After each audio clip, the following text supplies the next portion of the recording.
Here's a new story, Dissecting Wheeling, from Creative Impressions and Wheeling History.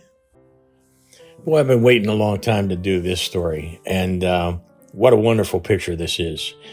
We think this was taken around 1925, and I'm just going to point out a few things. You could look at this picture for weeks and find new things.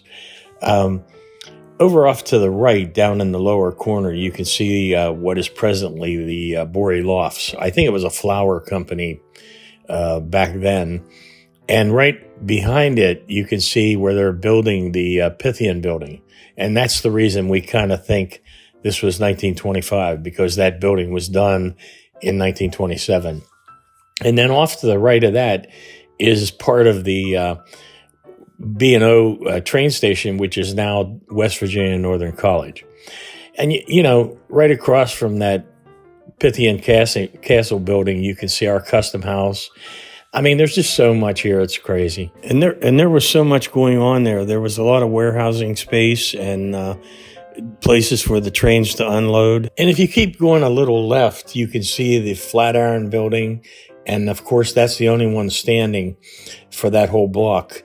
And, of course, the Civic Center would be right there by that Flatiron building.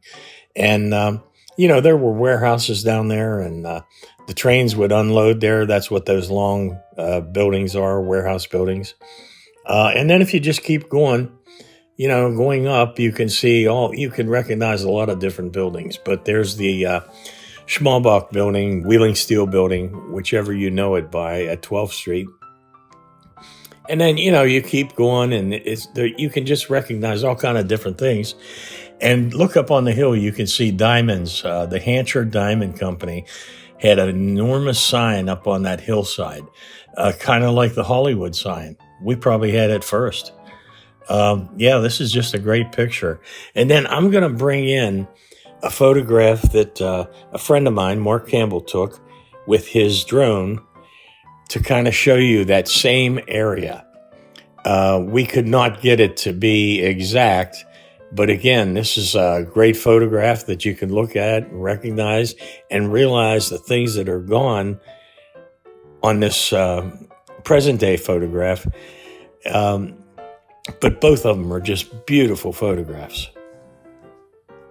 If you like our stories, hit like, share, and subscribe.